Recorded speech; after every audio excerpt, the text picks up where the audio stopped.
1 मई को पूरा विश्व मजदूरों के सम्मान में विश्व श्रमिक दिवस मना रहा है।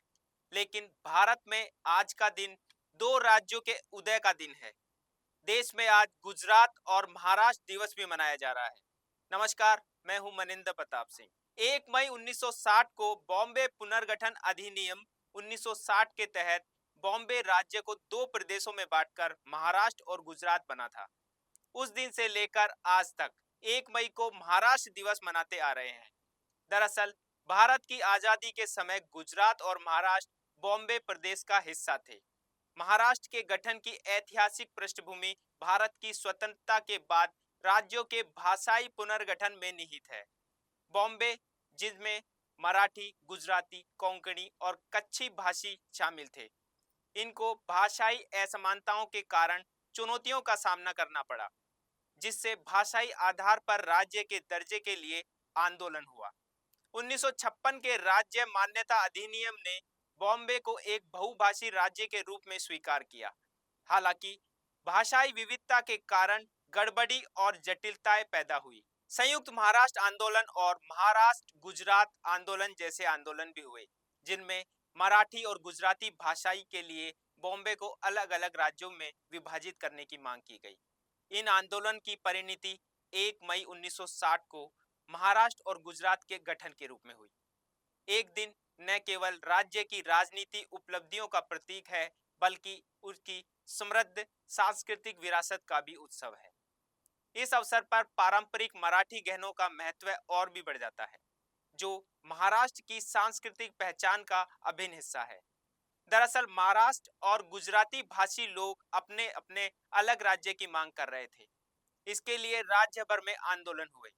राज्यों के पुनर्गठन अधिनियम 1956 के तहत कई राज्यों का गठन किया गया था। इस अधिनियम के तहत कन्नड़ भाषी लोगों के लिए कर्नाटक राज्य बनाया गया, जबकि तेलुगु बोलने वालों को आंध्र प्रदेश मिला। मलयालम और तमिल भाषियों के लिए केरल और तमिलनाडु राज्य बना। हालांकि मराठी और गुजरातियों के लिए अलग राज्य नहीं मिला था। इसी को लेकर कई आंदोलन हुए। 1 मई 1960 को भारत की तत्कालीन नेहरू सरकार ने बॉम्बे प्रदेश को बॉम्बे पुनर्गठन अधिनियम 1960 के तहत दो राज्यों में बांट दिया, महाराष्ट्र और गुजरात। दोनों राज्यों में बॉम्बे को लेकर भी विवाद हुआ। मराठियों का कहना था कि बॉम्बे उन्हें मिलना चाहिए, क्योंकि वहां पर ज्यादातर लोग मराठी बोलते हैं, जबकि गुजरातियों का मानना था कि बॉम्बे उनकी बदौलत है। आखिरकार बॉम्बे को महाराष्ट्र की राजधानी बनाया गया। राज्यों के पुनर्गठन के तहत कई राज्यों का गठन किया गया था। तब से ही यह परंपरा चली आ रही है। तमिल को तमिलनाडु राज्य बनाया गया, लेकिन इस समय मराठी और गुजराती भाषा बोलने वाले लोग अलग अलग राज्य की मांग कर रहे थे।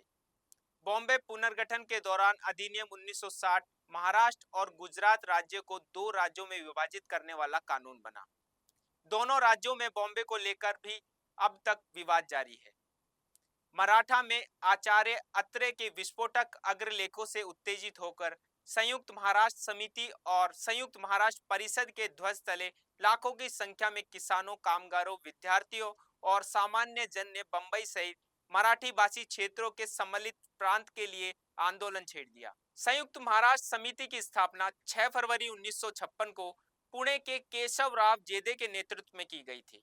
समिति की प्रमुख नेताओं में से आचार्य अत्रे, प्रबोधन ठाकरे, सेनापति भापट, एस.एम. जोशी, श्रीपाद अमृत डांगे, नाना साहेब गोरे, भाई उद्धव राव पाटिल, मैना गांवकर और वालचंद कोठारी में से लगभग सभी को जेलों में डाल दिया गया।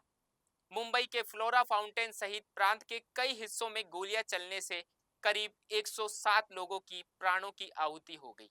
मुंबई मनपा चुनावों में भी मुंह की खाने के बाद आखिरकार कांग्रेस लोकप्रिय मांग मानने को मजबूर हो गई।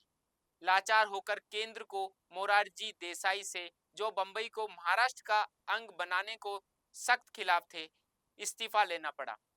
इस्तीफा देकर यशवंत राव चौहान को बंबई प्रांत की कमान सौंपी। सी.डी. देशमुख ने भी केंद्रीय वित्त मंत्री पद से इस्तीफा दे दिया।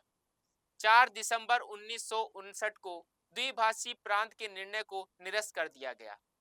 1 मई 1960 को पुराने बंबई प्रांत की राजधानी बंबई नवगठित महाराष्ट्र राज्य की राजधानी बन गई।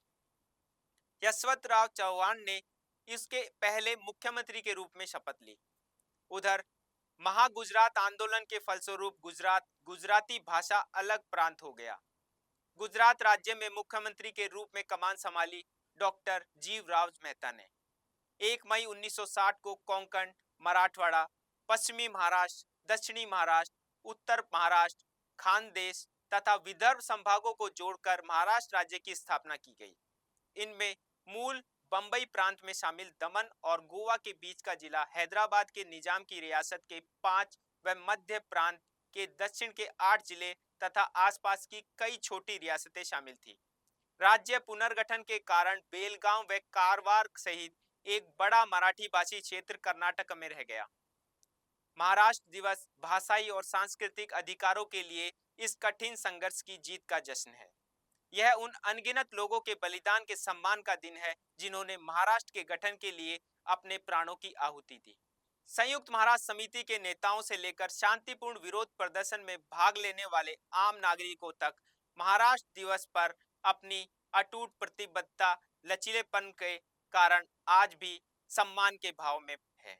यह उन अनगिनत लोगों के बलिदान के सम्मान का दिन है जिन्होंने महाराष्ट्र के गठन के लिए अपने प्राणों की आहुति दी। संयुक्त महाराष्ट्र समिति के नेताओं से लेकर शांतिपूर्ण विरोध प्रदर्शन में भाग लेने वाले आम नागरिकों तक महाराष्ट्र दिवस अटूट प्रतिबद्धता और लचीलेपन को यादगार दिन के रूप में याद किया जाता है।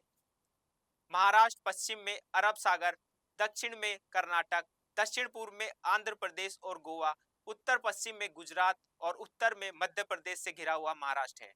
महाराष्ट्र निवेश के लिहाज से सबसे संपन्न राज्यों में तो है ही, साथ ही देश के सबसे धनी राज्यों में भी अपनी गणना करवाता है। आज महाराष्ट्र एक संपन्न इकोनॉमी वाला राज्य है जहां दुनिया को टक्कर देने वाले संस्थान, स्कूल, कॉलेज आदि हैं। महाराष्ट्र दिवस आत्मनिरीक्षण का एक क्षण है जो कृषि, उद्योग और शिक्षा में राज्य की प्रगति को उजागर करता है। यह विविधता के बीच सांस्कृतिक एकता पर जोर देने हुए भाषाई पहचान और क्षेत्रीय आकांक्षाओं की जीत का प्रतिनिधित्व करता है। महाराष्ट्र की सांस्कृतिक विरासत और साहित्य, कला, संगीत और सामाजिक सुधार में इसके योगदान का सम्मान करने वाला यह दिन बेहद सार्थक है। महाराष्ट्र दिवस समग्रता और एकजुटता को बढ़ावा देता है। सामूहिक गौरव और प्रशंसा की भावना से राज्य की उपलब्धियों का जश्न मनाने के लिए विभिन्न पृष्ठभूमि के लोगों को एकजुट करता है। हमारी पूरी टीम की ओर से महाराष्ट्र दिवस की बधाई और अनेक अनेक शुभकामनाएं। नमस्कार।